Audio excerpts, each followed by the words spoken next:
Happy Halloween and welcome to the ultimate Halloween reading list. I have divided this enormous list of Halloween book recommendations into 5 separate categories. Some of these are more sensible than others, and you'll see what I mean as we go. But regardless, there is something in here for everyone. Enjoy! Let's start off with one of the more focused categories: Ghosts and Hauntings. A House with Good Bones by T. Kingfisher is a modern-day haunted house story. This novel follows a young woman called Sam who has come home to her small suburban town to visit her mother. But Sam's mother has changed. She's different. She refuses adamantly to ever say a bad word about her own late mother. She now insists that Sam says grace and they behave very politely. Something's going on. And beyond that, there's a vulture outside sitting on their mailbox. This is a novel that examines the creepiness of mundanity. Ordinary suburban life, but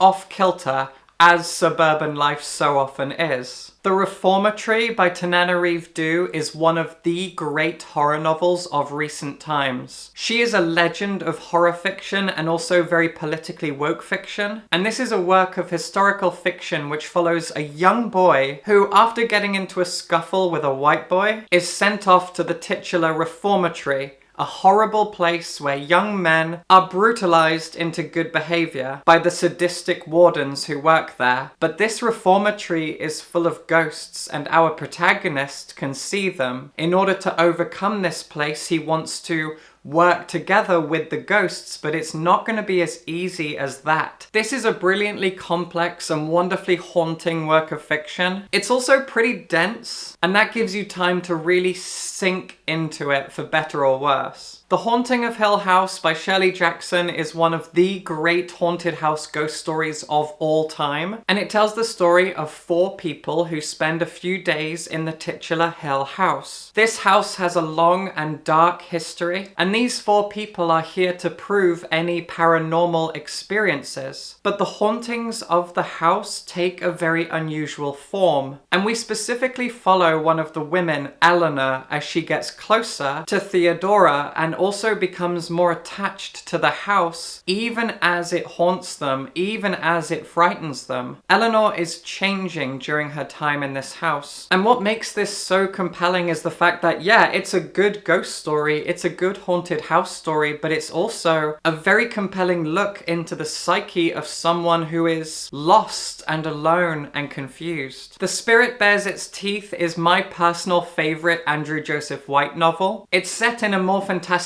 version of Victorian London, and it tells the story of a young trans man whose family want to marry him off as a good little bride, and he refuses. He wants to run away and live his own truth. But after he fails to escape, his family send him to a sanatorium for young women who have been diagnosed with a thing called veil sickness. And this sanatorium is haunted by the ghosts of young women who have disappeared under mysterious circumstances. I personally adore asylum horror in particular, and I can never find enough of it in prose. There's plenty in film, so this holds a really special place in my heart. Whisper by Chang Yu-ko is an incredible work of Taiwanese ghost fiction. It follows a taxi driver who finds a radio in an abandoned taxi, and through that radio he hears strange voices, sometimes speaking to him in Mandarin, other times in Japanese. Very soon into the novel, his wife dies. She is haunted by a ghost and jumps from their balcony. And from here we begin a strange journey into the history of the relationship between Taiwan and the former Japanese Empire. This is a gritty and dark ghost story that I absolutely adore. Of course, I'm throwing this in here. I can't help myself. This is Managing and Other Lies by me. It's a collection of queer horror stories, and the very first one is a novella, Managing, which is set in a strange Kafkaesque haunted house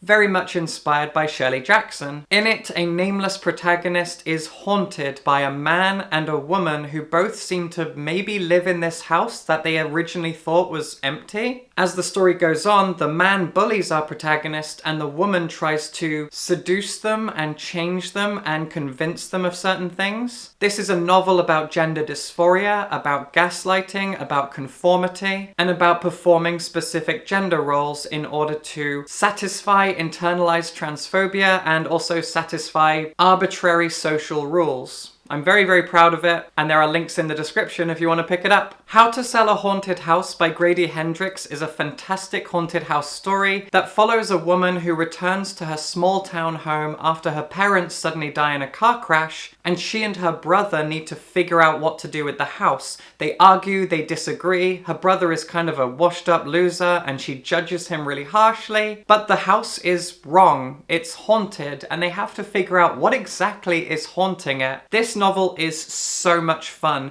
and it ends, without spoiling anything too specifically, with basically a boss fight. I was so entertained and enthralled by this thing. This is my favorite Grady Hendrix novel. A Guest in the House by Emily Carroll is a fantastic haunted house graphic novel. It follows a young woman who is now the second wife of a man with a young daughter, and the daughter can see the ghost of her mother. As the story goes on, our protagonist also learns to see this ghost, and through doing so uncovers the mystery of what happened to her. It's kind of predictable, but also through its setting and through Emily Carroll's brilliant artwork, it still feels quite a unique experience. Even if it doesn't do anything new story-wise, you just kind of enjoy how it looks, how it feels. You enjoy these characters and its events, regardless of how unoriginal it might feel. And finally, we have the works of Edgar Allan Poe. Take your pick, honestly. The Telltale Heart, The Fall of the House of Usher, even The Raven. There are so many famous stories of Poe's that you could pick and choose from. But honestly, The Telltale Heart is one of my favorite short stories ever. Poe really knew how to haunt you. Not just how to write a good haunting, but also how to make you feel haunted. The Raven isn't a haunting, but you certainly feel haunted by it once you've read it. That is the magic of his gothic fiction. And the fact that he wrote so much good poetry and so many good short stories, and you can get collections like this one that house both. Oh, reading Edgar Allan Poe over Halloween is cliched, but wow, is it fun. This next category is a lot smaller, and for good reason. It's vampires. Now, there's a lot of vampire fiction out there, but not all of it is actually scary, and this is Halloween. You can read Interview with the Vampire or Twilight anytime. But for Halloween, I really wanted vampire books that are actually scary. So here we go. First up is Carmilla by Sheridan Le Fanu. Widely considered to be the first proper vampire novel. It's actually a novella, it's super duper short, and it came out about 25 years before Dracula did. And it's genuinely frightening. This is a book with some really, really creepy moments, especially in the very first chapter,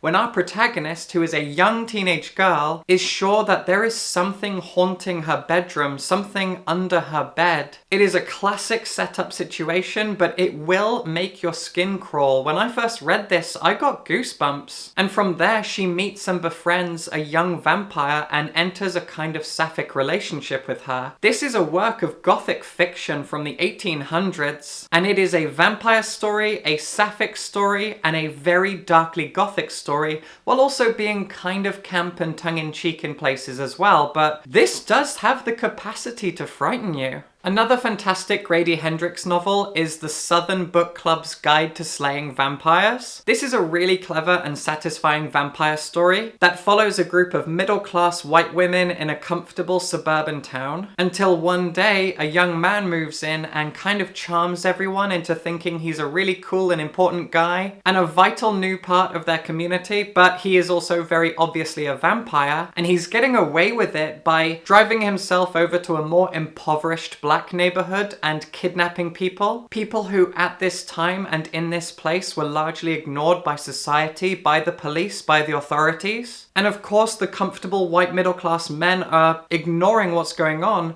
so it's up to their bored housewife wives to take this seriously and investigate it and stand up to the vampire menace. This is how you do Dracula for the 21st century, although I do think the book is actually set in like the 1990s, but you get it. And of course, I was not going to ignore Dracula by Bram Stoker. No way. There's not much I can say about this that hasn't been said. Dracula is a brilliant, brilliant work of fiction. What makes it so unique is partly that it's written entirely in an epistolary style. Everything in here is diary entries, letters, journals, newspaper clippings, etc. And it's also a brilliantly allegorical novel that explores womanhood, identity, autonomy, queer culture, and of course, immigration. This is a novel about mixing blood and muddying the waters of purity. It's a very, very clever work of fiction, and it is dark and scary and frightening in so many places. Dracula is a frightening, predatory monster, while also being, as I've said, very allegorical for things like immigration and queerness and anything that is not part of traditional white Christian narratives. Oh, I love this book so much. This next category I am calling monsters, body horror, and cosmic horror, because so often those three things go hand in hand. First up is something that I am currently rereading over Halloween, Alan Moore's Swamp Thing comic. This is an iconic work of horror fiction. It is widely regarded as one of the greatest runs in comic book history, and for very good reason. Swamp Thing had been around for a few years before Alan Moore took over, but Alan Moore is perhaps the greatest writer of comic books in history, and of course he put his own spin on it. When Swamp Thing was originally created, it was very much a universal monster, a man who turns into a swamp creature, but Alan Moore took a different spin. In his run, the man is already dead, and Swamp Thing is a monster born from that man. Rather than being a man who turns into a monster, this is a monster who thinks it's a man. I am very excited to reread this series over the Halloween period. I love this comic book so, so much. One of my favorite novels of 2024 is A Botanical Daughter by Noah Medlock. This is a very gay, Frankenstein-inspired piece of gothic, dark historical fiction. It tells the story of two men who live together in a botanical garden. One of them is a botanist and the other is a taxidermist. And while these two men are a couple, they also brilliantly go at each other's throats all the time. They argue, they disagree, but one day one of them is sent a strange plant from, I think, Indonesia. This plant is able to move and think for itself in a kind of animalistic way, and together they are going to find a way to animate this thing into the shape of a person, and I really don't want to spoil how they go about that, but the title kind of tells you. They will create a botanical daughter. This is Frankenstein if it was overtly gay and about plants. And I love this book so much. It is brilliantly campy, brilliantly gothic, and very, very dark. Another brand new novel is Monstrillo by Gerardo Samano Cordova. This is a Mexican novel about a couple who, at the beginning of the book, have just lost their son. And the mother, in her grief, thinks back to an old Mexican folktale she once heard. And she takes a piece of her son's lung and she nurtures it as it grows into a monster, the titular Monstrillo. The monster, over time, goes from something grotesque into something that is recognizably similar to their son and yet wholly and entirely different. This is a wonderful book. A strange monster story that explores so many different themes of family, loss, grief, and other things besides. This is one of the smartest books to come out in the last year or so. I was hypnotized by it, and it is so many people's recent obsession. I fully understand why. If you haven't read Monstrillo yet, it is a brilliant monster story that also really isn't a monster story at all. But then, how many of them actually are? Earthlings by Sayaka Murata isn't always called a horror novel. I've never called it a horror novel before, but some people say it is, and I get it. It is a very gruesome and sad work of body horror. So it's weird that I often don't want to call it a horror novel. Anyway, This is a brilliantly clever work of literary fiction. It's also pretty short, it's about 200 pages long, and it tells the life story of a woman who, when the book begins, is a child who spends her summers with her family in a remote house, and she plays with her cousin. And right from the beginning, their relationship becomes something unhealthy and uncomfortable, until we then follow her as she grows up and she gets married, and she and her husband have a unique relationship. And this entire time, from her earliest days, she has fully believed that she is an alien from another planet. She doesn't fit into ordinary society. She doesn't understand it. Like so many of Sayaka Murata's protagonists, she's very neurodiverse coded, and she wants to return to her home planet. Her cousin believes it too, and she's also convinced her husband of it. And as the novel builds and builds to its conclusion, it becomes more and more unhinged and frightening, and it has one of the most uncomfortable endings of anything you'll ever read. This is The Ha by David Sodergren. I've talked about him a few times, and I never thank David. He really helped me out when I was self-publishing my own horror stories, because he self-publishes all of his own horror stories, and they are incredible. The Ha is a work of Scottish monster fiction, set in a remote town on the Scottish coastline, which has just been bought by an American billionaire and is going to be razed entirely and replaced by a golf course. I can't imagine who this book is really about. And the only person in the town left to fight back against this billionaire is an old woman who refuses to be bought out. She lost her husband many years ago, and now suddenly a sea monster has washed up on the shore, takes the form of her late husband, and offers to help her fight back against these billionaires who are coming in to destroy her town. This is a wonderful work of kind of cosmic, kind of body, kind of monster horror. It is all three of those, and it's so satisfying to read. Of course, I'm going to talk about my favorite novel of all time, Frankenstein by Mary Shelley. The most iconic monster story of all time. Do I need to tell you anything about Frankenstein? It is the story of a man who vows that he can overcome death after the loss of his mother, which he never got over. He is sure that he can conquer death, and so while he's at university, he sets about building a man out of body parts that he digs up out of the graveyard. When he harnesses the power of electricity to bring this monster to life, he immediately screams and runs away, terrified of the very thing he brought into this world. And the monster, newly born and confused, runs off,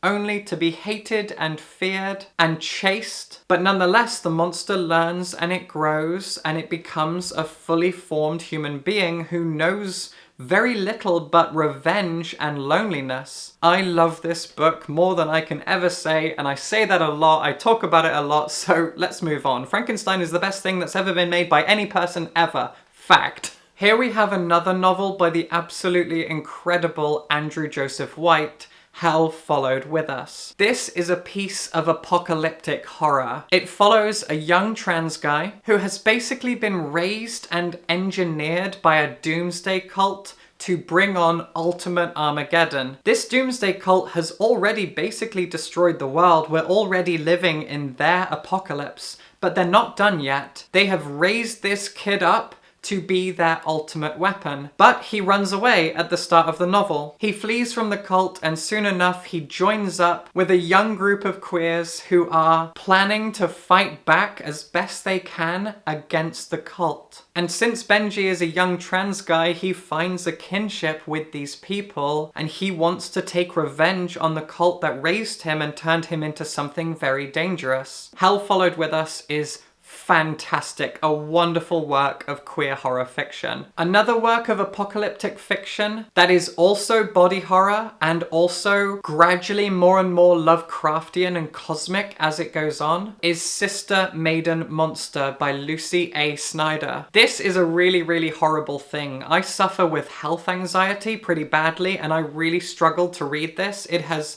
stayed with me so much because of that. So trigger warning for anyone who also struggles with health-related stuff. This is a book all about bodies going wrong, people becoming diseased, and their bodies shifting and morphing into something horrific, and an apocalypse coming out of this disease. This is also a book that'll hit anyone really hard who was truly traumatized by the COVID experience, because it's eerily familiar. What begins as a pandemic story gradually becomes a story of body horror, and then eventually a work of cosmic horror. This is a very, very unsettling novel. I can't say I enjoyed it, but it is really good. And a comic book that nobody ever seems to talk about, but I have never ever forgotten my experience with, is Nameless by Grant Morrison and Chris Burnham. My god, this is a strange, wonderful, unhinged thing. As far as I remember, this comic book tells the story of an occult magician who is brought on board a spaceship full of rich futurists who are headed for an asteroid that's on a collision course with Earth. They plan to visit this asteroid, understand what it really is, and I guess destroy it. Honestly, I can't really remember. I just remember how this was a strange work of cosmic body horror, and that the asteroid houses something. You know what?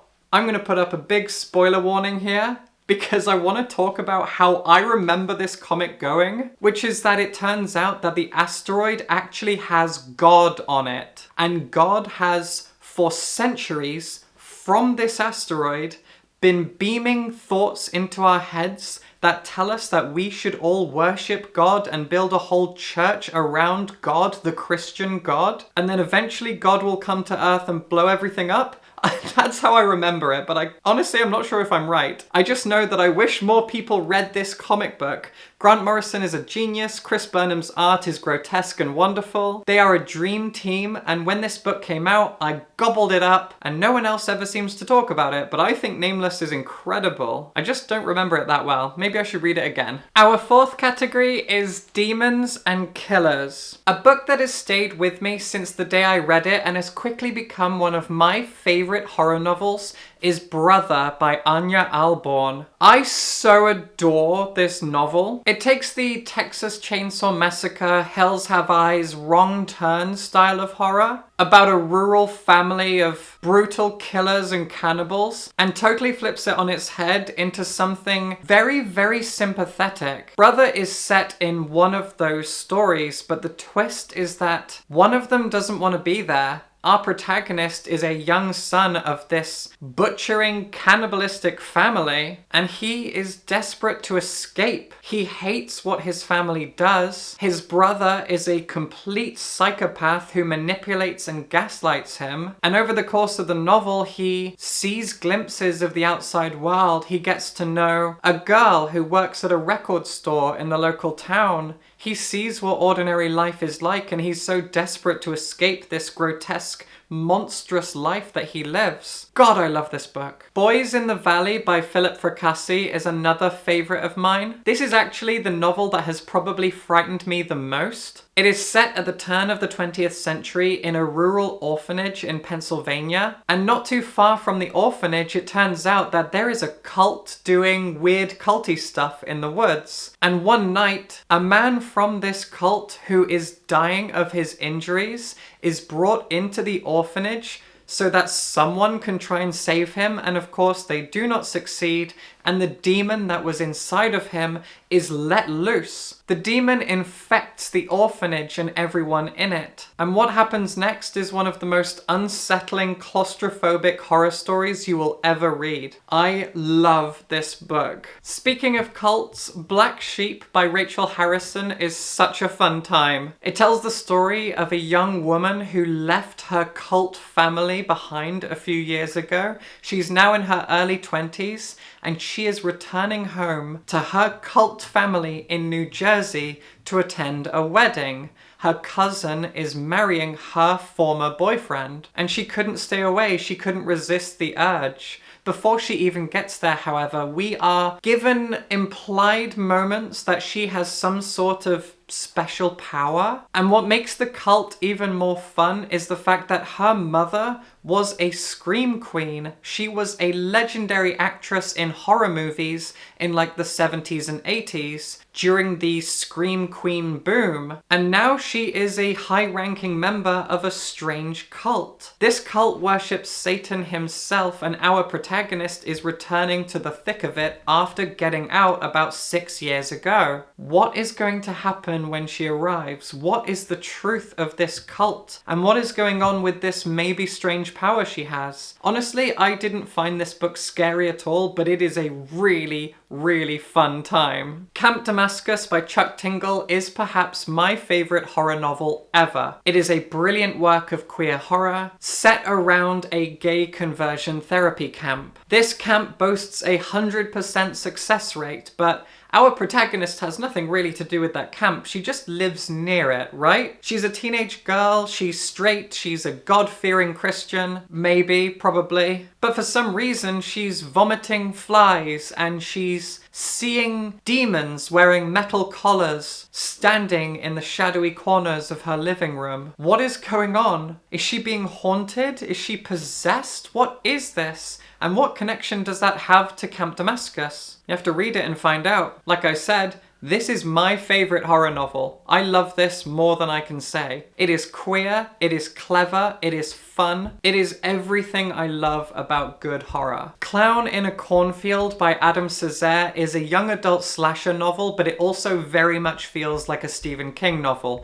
You'll notice there hasn't been any Stephen King on this list. That's just because everyone reads Stephen King and I wanted to do something different. And this is different while also paying homage to the style of stuff that Stephen King was doing in the first 10-15 years of his writing career. This novel is set in a small town, and our protagonist is a girl from Philadelphia who has moved to this small town with her father, and the town has this unofficial mascot that is graffitied around the place. That clown is called Friendo, and Friendo will soon appear in person around town. And for a while, this book is a slasher with Friendo as the masked villain, but it gets a little more insane around the halfway point. Things go truly off the rails in a really fun, really unhinged and very gory way. I thoroughly enjoyed this. And Heads Will Roll by Josh Winning is a brilliantly smart summer camp slasher story. At first it feels like Friday the 13th, but there's a lot more to it than that, especially the fact that this novel is very much about cancel culture. Our protagonist was, until recently, the star of a hit Netflix sitcom, but she tweeted something that got her not just a little bit cancelled, but the whole show cancelled. This was a really big deal, and we don't even know until toward the end what she tweeted. So we wonder, okay, well, she doesn't seem like a bad guy. Was it all a misunderstanding? And cancel culture is a really murky and dark thing, and the novel really plays on that. It is set at a summer camp. There is a strange killer on the loose, but amongst our protagonists, the people who are would-be victims of this slasher, cancel culture is front and center. I was so impressed with how this novel handles its subject matter, while also being a very fun summer camp slasher story. And our final category I've just called Anthologies. These are anthology collections of short horror stories. Another amazing horror comic by Emily Carroll is Through the Woods. While A Guest in the House feels a little bit unoriginal, these stories are really fantastic. They're kind of Edgar Allan Poe-esque in some ways. There are 5 stories in here, and every single one of them will stay with you. The first one in particular, I have never ever forgotten. It is really chilling. These are brilliant works of claustrophobic gothic horror. Brilliant comic books, a wonderful anthology. If you're a horror fan who doesn't often read comics, pick this up. I promise you will have so much fun with it. And it really is unnerving and terrifying. The Dangers of Smoking in Bed by Mariana Enriquez is an incredible collection of gothic fiction. These are stories all set around and about the city of Buenos Aires. They are feminist tales, stories of witches and folk horror, strange suburban tales of cosmic creepiness. If you love folk horror and gothic horror in particular, this collection Written is a perfect amalgamation of those two things. Every single story in here is a gem. Mariana Enriquez is one of my favorite authors of all time. I love her works so much, and the fact that she writes so many short stories, so much of her library of works is short fiction. I love that because I love short stories. Now, Enriquez does have an enormous magnum opus, Our Share of Night, which is on the shelf behind me somewhere. But her short story collections are still my favorite things. I love how she utilizes the power of the short story to tell good gothic tales. Another really fun comic book anthology is Creepshow. Creepshow is interesting because it's based off an anthology TV series on Shudder, also called Creepshow, which is pretty fun, but I think the comic is better. But going further back, that anthology series on Shudder is based off a film from the 80s, which had 2 sequels, I believe, but I haven't seen the sequels. And that original film is also an anthology. It was written entirely by Stephen King, and it was directed by George A. Romero. And Stephen King stars in one of the stories. That film is pretty good, it's pretty iconic at this point, but once again, I think this comic is better. And you can trace this even further back. That film was based off old comic book anthologies like Tales from the Crypt, which I admit I have never read before, but I'm pretty sure they came out in like the 60s and 70s. So Tales from the Crypt became an anthology film called Creepshow, which became an anthology TV show called Creepshow, and it all comes back around full circle when we finally have a comic book anthology once again inspired by Creepshow, which was inspired by comic book anthologies. And this is fantastic. This is volume 2. I haven't been able to get my hands on volume 1 yet, but it's an anthology. It doesn't matter. And what I love most about this is that it is really camp fun, and it is unapologetically woke. There are stories in here about conservative politicians burning library books. The first story is about a man who is being haunted by undead babies because he's a conservative man who attends protest marches against women's right to choose and have abortions. And that story is written by Garth Ennis, the guy who created The Boys, the comic book that the TV show was inspired by. Garth Ennis is an absolute legend, and he wrote the first story in here. But honestly, every story in here is a banger. I could go on about this for ages. I love this comic book. And finally, to finish off this enormous video, we have one of my favorite horror writers of all time, Eric LaRocca. Now, very recently, Eric has been putting out horror novels, but I still think his short fiction is where it's at. He has written so many great horror short stories, and they have been bound in so many great anthology collections, and these 2 are still my favorites, the first 2 that I ever read. Things Have Gotten Worse Since We Last Spoke, which is a collection of a novella and 2 short stories, and The Trees Grew Because I Bled There, which is a collection of about 10 short stories. And I love every single tale in both of these books. They are dark and twisted and frightening. They are clever, they are queer, and they come at horror from so many different angles, which really helps keep you on your toes.